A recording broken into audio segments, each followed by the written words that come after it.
Что происходит, когда прямой эфир захватывают неизвестные? 22 ноября 1977 года телезрители британского канала ABC смотрели вечерние новости, когда внезапно изображение исказилось.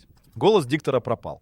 Вместо него в эфир ворвался искаженный механический голос, представившийся посланником внеземной цивилизации. 6 минут неизвестный транслировал послание человечеству, а технические службы не могли ничего сделать. 25 апреля 1987 года другой сигнал прервал спортивный канал в Чикаго. На экране появился человек в маске Макса Хедрума, издающий странные звуки.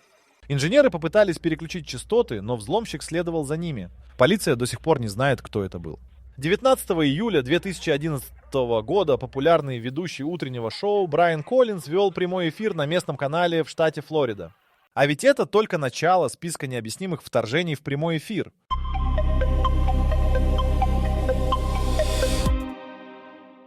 В 8 часов 43 минуты он читал новости о погоде, улыбался в камеру и шутил с коллегами. Камера переключилась на метеоролога на 30 секунд. Когда изображение вернулось в студию, кресло ведущего пустовало, микрофон лежал на столе.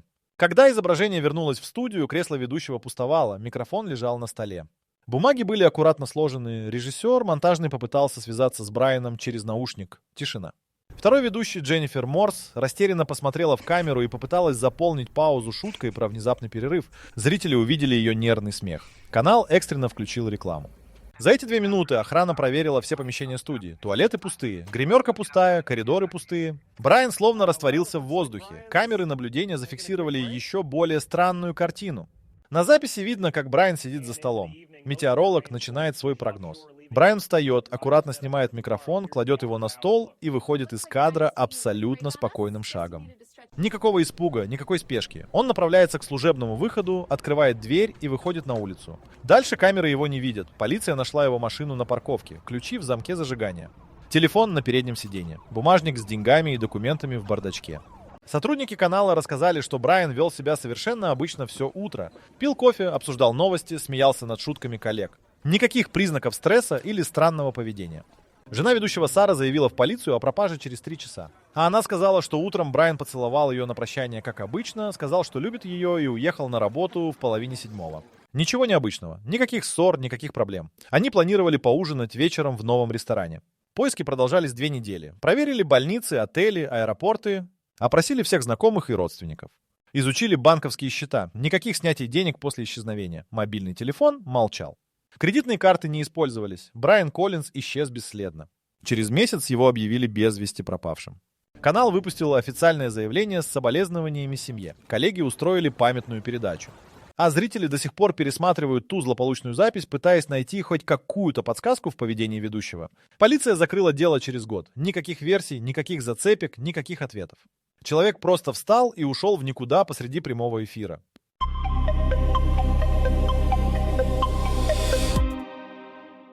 «14 марта 2007 года оператор новостной студии в Аргентине настраивал камеру перед началом ночного выпуска. В кадре стояла пустая декорация с логотипом канала. Он проверял фокус и освещение, когда заметил движение на мониторе. За столом ведущего в 1,5 метрах от камеры сидела женщина в белом платье. Волосы закрывали ее лицо. Руки лежали на столе неподвижно. Оператор поднял голову от монитора и посмотрел на декорацию. Никого. Абсолютно пустой стол. Он снова глянул на экран. Женщина все еще там. Сидит, не шевелясь. Оператор выключил камеру и включил снова. Изображение появилось. Женщина осталась в кадре. Он позвал коллегу. Тот посмотрел на монитор и побледнел. Декорация перед ними пустая, но на экране отчетливо видна фигура в белом. Они вызвали технического директора. Проверили все кабели. Заменили камеру на другую.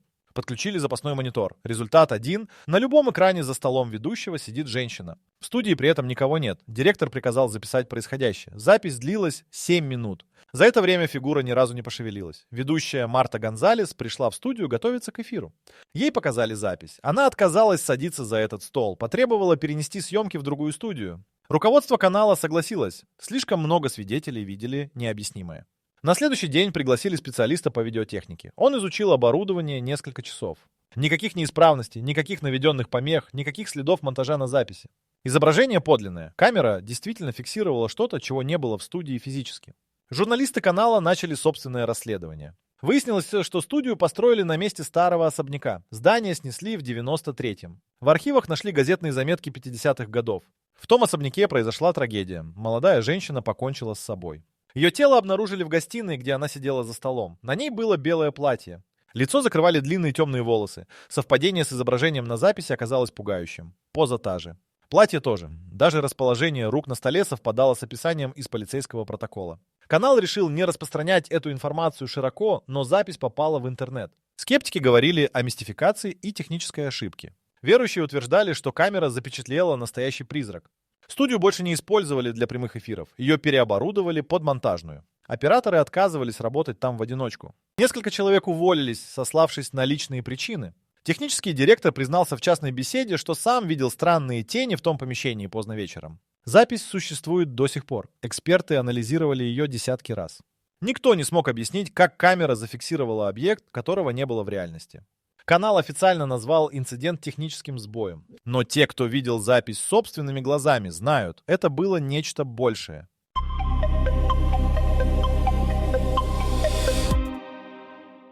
«8 октября 2015 года канал BBC транслировал утреннюю программу в прямом эфире. Ведущий Джеймс Картер обсуждал с гостем экономические новости. В 9 часов 21 минуту микрофоны уловили звук, от которого кровь стыла в жилах. Нечеловеческий крик прорезал эфир на 7 секунд. Низкий, протяжный, переходящий в визг.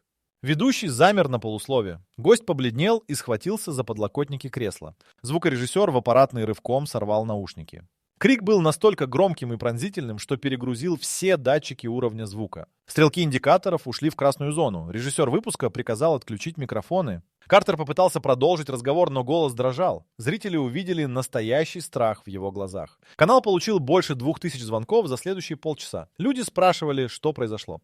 Некоторые жаловались на головную боль после прослушивания. 3 зрителей вызвали скорую. У них случились панические атаки. Пожилая женщина из Манчестера упала в обморок. Техническая служба немедленно начала проверку оборудования, все микрофоны работали исправно. Записи с камер наблюдения показали, в студии никого кроме ведущего и гостя не было, коридоры пустые. Соседние помещения пустые, звук появился из ниоткуда и исчез в никуда, специалисты изучили аудиозапись. Спектральный анализ выявил странности, частоты звука выходили за пределы человеческих голосовых связок. Минимальная частота составила 32 Гц, слишком низко для человека. Максимальная достигла 4000 Гц, слишком высоко. Переход между частотами был мгновенным, без плавных модуляций. Лингвисты попытались разобрать, есть ли в крике какие-то слова. Замедлили запись, прогнали через фильтры, убрали шумы. В середине крика обнаружили фрагмент, похожий на слово. Звучало как «помогите» на искаженном английском. Но это могла быть случайная комбинация звуков. Зоологи предположили, что крик издало животное. Проверили записи всех известных видов. Ни одно существо не издает подобных звуков. Даже крики обезьян и больших кошек отличаются. Орнитологи исключили птиц. Морские биологи исключили китов и дельфинов. Один из техников вспомнил странную деталь. За 2 дня до инцидента он работал в той студии ночью. Около 3 часов услышал тихое царапание в вентиляции. Подумал, что завелись крысы. Вызвал дезинсекторов. Те проверили все шахты. Никаких следов животных. Вентиляция абсолютно чистая. Руководство канала выпустило официальное заявление. Назвали происшествие акустической аномалией, вызванной наложением радиочастот. Объяснение выглядело неубедительно. Эксперты указали, такое наложение не может создать звук подобной сложности и длительности. Запись крика удалили из всех официальных архивов. BBC запретила сотрудникам обсуждать инцидент публично. 2 операторов, работавших в ту смену, попросили перевод на другие программы. Звукорежиссер уволился через месяц. В интервью спустя год он признался, что до сих пор слышит тот крик в ночных кошмарах. Копия записи всплыла в интернете через полгода. Анонимный пользователь выложил 7-секундный фрагмент. Видео набрало 3 миллиона просмотров за неделю. Комментаторы спорили о природе звука. Одни считали его мистификацией, другие утверждали, что слышали нечто похожее в заброшенных зданиях. Третьи писали, что после прослушивания чувствуют необъяснимую тревогу. Студию, где произошел инцидент, используют до сих пор, но ночные смены там не проводят. Микрофоны выключают сразу после окончания эфира. Никто не хочет рисковать услышать тот крик снова.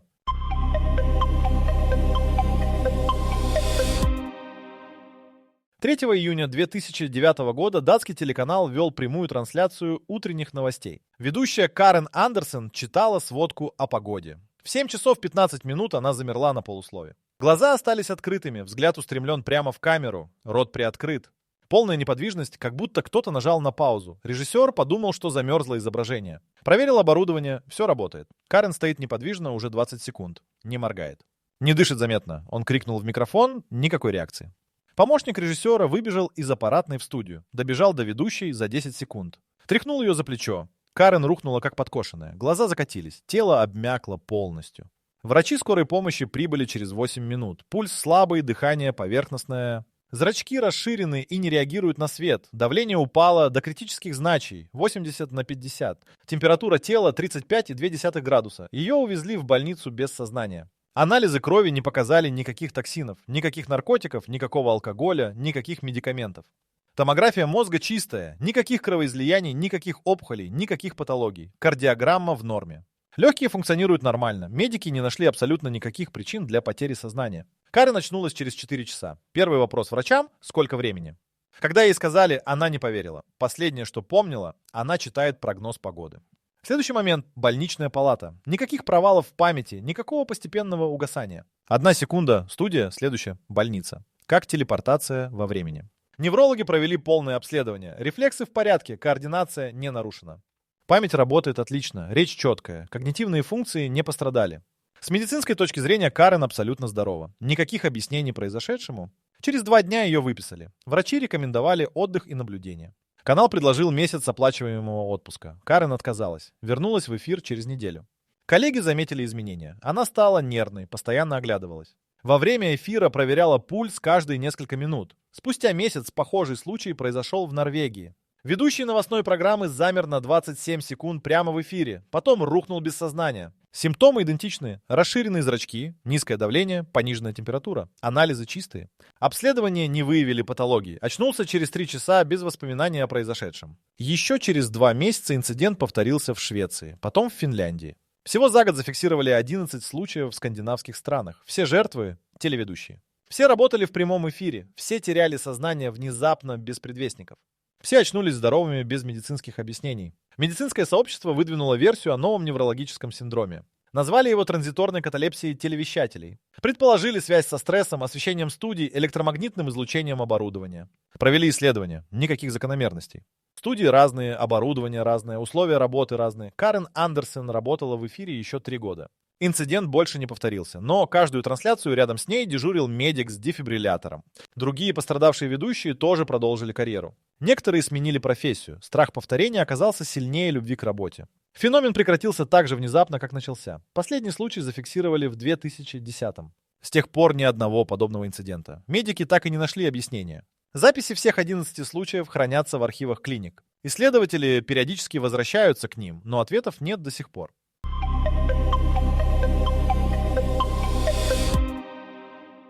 17 января 2013 года репортер местного канала в Аризоне вел прямой эфир с места дорожной аварии. Камера снимала разбитые машины на обочине. В 10 часов утра оператор панорамировал камеру влево, показывая общий план шоссе. В правом верхнем углу кадра появился объект. Черный треугольник завис неподвижно над горизонтом. Размер сопоставим с небольшим самолетом. Никаких огней, никаких опознавательных знаков. Репортер Майкл Стоун продолжал говорить об аварии, не замечая ничего необычного. Оператор Карлос Мендес дернул его за рукав и указал в небо. Майкл посмотрел вверх, замолчал на 3 секунды, потом сказал в камеру: «Над нами висит что-то странное». «Давайте покажем поближе». Карлос навел объектив. Треугольник заполнил половину кадра. Абсолютно черная поверхность без отражений. Грани идеально ровные. Объект не двигался, не вращался, не издавал звуков. Завис на высоте примерно 300 метров. Ветер дул со скоростью 15 метров в секунду, но треугольник оставался неподвижным, как прибитый гвоздями к небу. Зрители начали названивать на канал. Сотни людей видели тот же объект из разных точек города. Кто-то снимал на телефон, кто-то выбежал из дома с биноклями. Полиция получила больше 200 звонков за 15 минут. Диспетчеры аэропорта проверили радары. Никаких отметок в том районе. Объект был невидим для радиолокационных систем. Майкл продолжал трансляцию, забыв про аварию. Описывал размер, форму, поведение объекта. Карлос не отрывал камеру. Запись шла в прямой эфир без перерыва. Через 7 минут от треугольника отделился меньший объект. Сферической формы, светло-серого цвета. Сфера опустилась на 50 метров ниже, зависла, потом рванула вверх с невероятной скоростью. Исчезла за облаками за 2 секунды. Ускорение явно превышало возможности любой известной техники. Главный треугольник оставался на месте еще 4 минуты. Потом начал медленно подниматься. Движение плавное, без рывков, без наклонов, строго вертикально вверх. Скорость увеличивалась постепенно. Через минуту объект превратился в точку. Еще через 30 секунд исчез полностью. Канал транслировал происходящее 18 минут. Запись немедленно попала в интернет. За сутки набрала 5 миллионов просмотров. Новостные агентства растиражировали кадры по всему миру. Уфологи объявили это лучшим доказательством инопланетного присутствия за последние 10 лет. Военно-воздушные силы выпустили заявление на следующий день. Объект был экспериментальным беспилотником. Проводились испытания новых технологий маскировки. Извинились за беспокойство гражданского населения. Объяснение вызвало шквал вопросов. Почему беспилотник не отображался на радарах? Как он зависал неподвижно при сильном ветре? Какая технология позволяет разгоняться до таких скоростей за секунды? Эксперты по авиации изучили запись покадрово. Поведение объекта противоречило всем известным принципам аэродинамики. Зависание треугольника требовало постоянной компенсации ветровой нагрузки. Никаких реактивных струй, никаких движений стабилизаторов на записи не видно. Ускорение сферы создало бы перегрузку в 25 единиц. Ни один пилот не выдержит. Ни одна техника не выдержит без видимых последствий. Физики рассчитали энергию, необходимую для такого маневра. Цифры получились астрономические. Современные двигатели не способны выдать подобную мощность при таких размерах объекта. Требовался бы реактор размером с небольшое здание. Треугольник явно был меньше. Майкл Стоун давал интервью неделю после инцидента. Повторял одно и то же. Видел своими глазами. Камера зафиксировала реальность. Никакого монтажа. Карлос Мендес подтвердил каждое слово. Оборудование проверили независимые эксперты. Никаких следов подделки. Через месяц военные закрыли тему. Отказались комментировать дальше. Засекретили все документы, связанные с инцидентом. Запретили личному составу базы обсуждать произошедшее. Двое офицеров, дававших первые комментарии прессе, получили переводы на другие объекты. Запись осталась.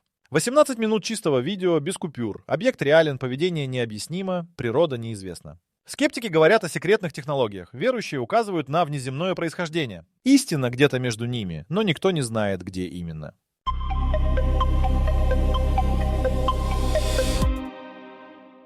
«28 апреля 2016 года крупнейший новостной канал Германии готовился к вечернему эфиру.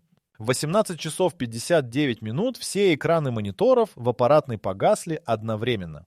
Черный экран. Режиссер Ханс Вебер ударил по клавиатуре, никакой реакции. Техник проверил питание. Напряжение в норме. Компьютеры работают, индикаторы горят, но изображения нет. Через 30 секунд экраны ожили. Вместо студии показывали коридор. Пустой длинный коридор с серыми стенами. Камера медленно двигалась вперед. Плавное движение без тряски.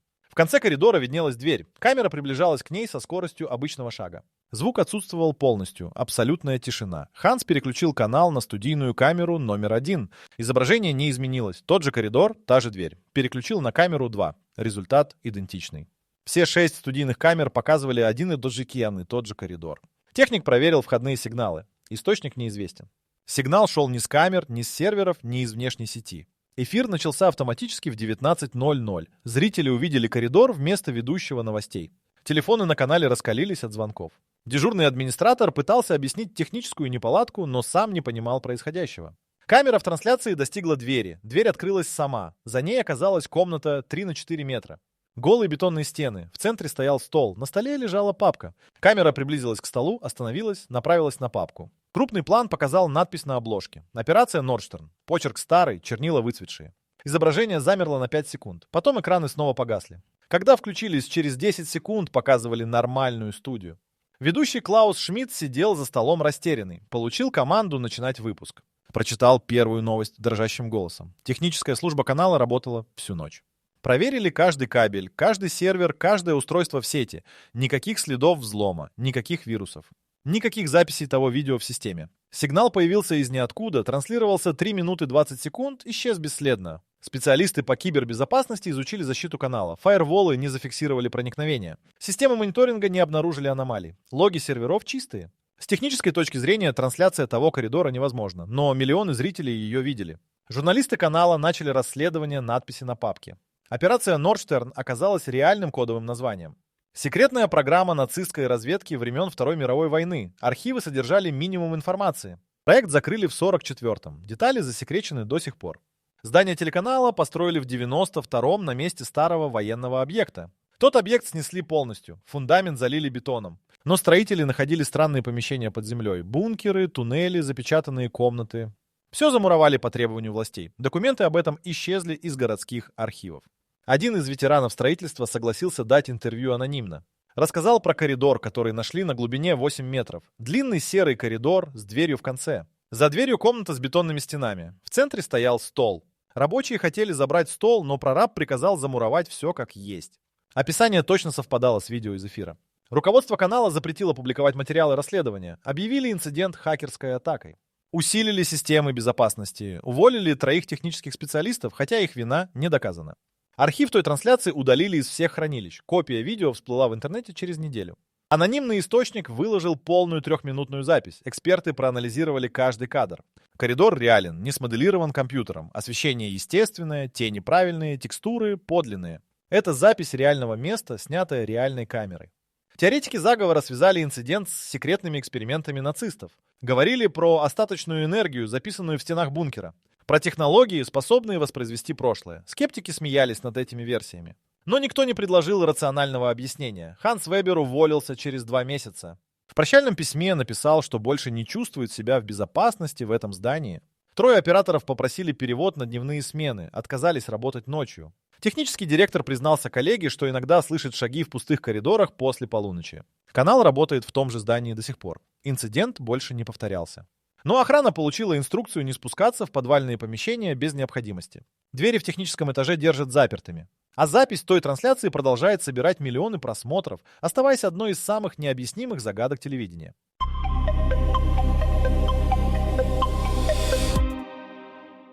5 ноября 2018 года радиостанция в Портленде вела ночное ток-шоу. Ведущий Дэвид Харрис принимал звонки слушателей. Тема вечера — городские легенды и мистические истории. В 2 часа 37 минут ночи на линию поступил звонок. Оператор переключила его в эфир.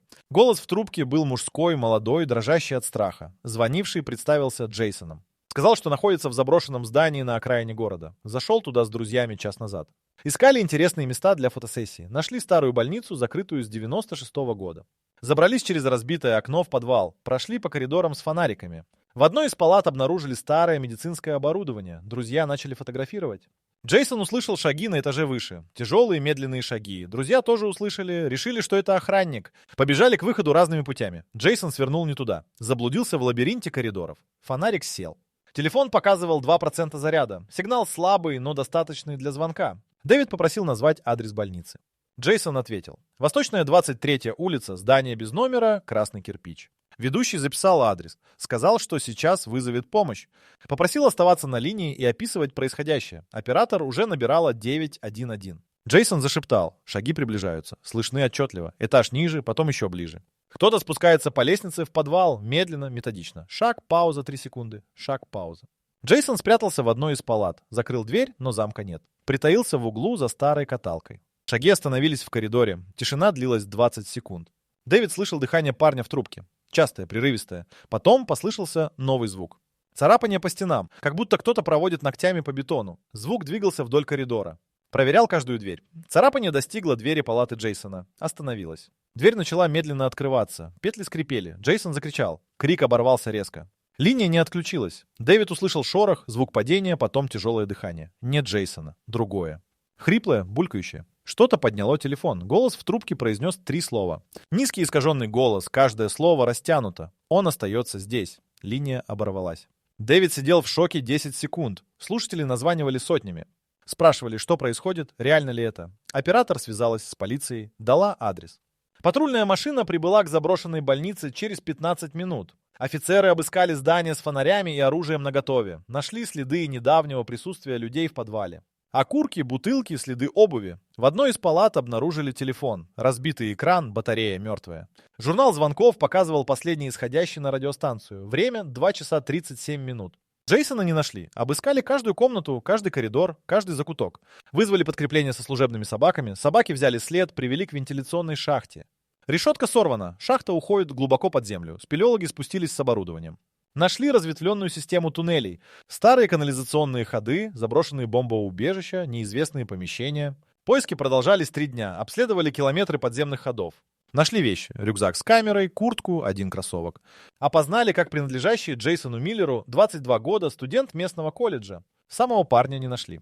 Друзья, с которыми он пришел, подтвердили. Разбежались в панике. Думали, Джейсон выбрался сам. Запись эфира изъяли как улику. Эксперты криминалистической лаборатории проанализировали аудио. Голос Джейсона подлинный. Признаков монтажа нет. Второй голос, тот, что произнес 3 слова, не поддается идентификации. Спектральный анализ показал аномалии. Частоты выходят за пределы человеческих возможностей. Голосовые связки не могут воспроизвести такие звуки. Дэвид Харрис отказался комментировать инцидент публично. Взял двухнедельный отпуск. Вернулся в эфир, но больше не принимал звонки слушателей в ночное время. Сменил формат шоу полностью. Коллеги говорили, что он постарел на 10 лет за эти 2 недели. Больницу опечатали.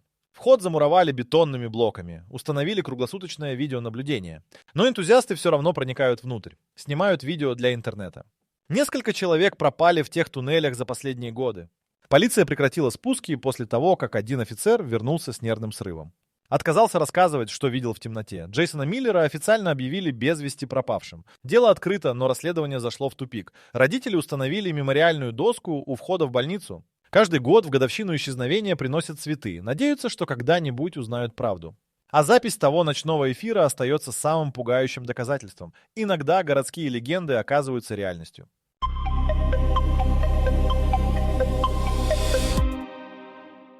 1 марта 2020 года утреннее шоу австралийского канала снимало сюжет о дикой природе. Оператор Том Брэдли устанавливал камеру на берегу озера в пригороде Мельбурна. Рассвет, спокойная вода, идеальные условия для съемки птиц. Включил запись в 5 часов 40 минут. Оставил камеру на штативе, отошел на 20 метров проверить второй ракурс. Через 10 минут вернулся. Посмотрел на экран камеры и уронил термос с кофе. На записи отчетливо видно. По поверхности озера идет человек. Не плывет, не на лодке. Идет пешком по воде. Мужчина в темной одежде, средних лет, обычная походка. Шагает от противоположного берега прямо к камере. Расстояние около 100 метров. Глубина озера в том месте 4,5 метра по данным местных властей. Том схватил камеру, увеличил зум. Мужчина шел спокойно, руки в карманах. Вода не расходилась волнами под ногами. Поверхность оставалась идеально гладкой, как будто человек ступал по стеклу. Никаких следов, никаких брызг. Физика происходящего противоречила всем законам. Оператор снимал, не отрываясь. Мужчина приблизился на 50 метров. Том разглядел лицо, обычные черты, темные волосы, легкая щетина. Взгляд устремлен вперед, выражение спокойное. Одет в джинсы и черную куртку. Ничего необычного, кроме того факта, что он идет по воде. На 40 метрах Том крикнул. Спросил, как тот это делает. Мужчина остановился, повернул голову к оператору. Посмотрел прямо в камеру 5 секунд, потом развернулся и пошел обратно. Та же походка, та же невозможная прогулка по поверхности озера. Дошел до противоположного берега, поднялся на траву, скрылся в кустах. Том проверил запись. Все зафиксировано. 17 минут чистого видео. Позвонил продюсеру.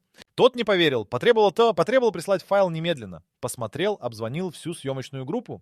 Через час на месте собралось 20 человек. Проверили озеро вдоль и поперек. Никаких подводных платформ, никаких скрытых конструкций. Дно или стоя, глубина подтверждена эхолотом. Канал выпустил сюжет в вечерних новостях. Запись показали полностью без купюр. Зрители разделились на 2 лагеря. Одни кричали о мошенничестве и компьютерной графике. Другие требовали научного объяснения. Эксперты по визуальным эффектам изучили видео покадрово. Никаких следов монтажа, никаких цифровых артефактов. Освещение естественное, тени правильные, отражения корректные. Физики рассчитали необходимые условия для хождения по воде. Человек должен весить меньше 3 килограммов или двигаться со скоростью 30 метров в секунду. Мужчина на видео явно весил нормально и шел обычным шагом. Никакие известные технологии не позволяют обойти законы плавучести так незаметно. Местные жители вспомнили старую легенду. 100 лет назад в озере утонул проповедник. Его звали Мэтью Кросс. Он утверждал, что вера позволяет творить чудеса. Обещал пройти по воде перед прихожанами.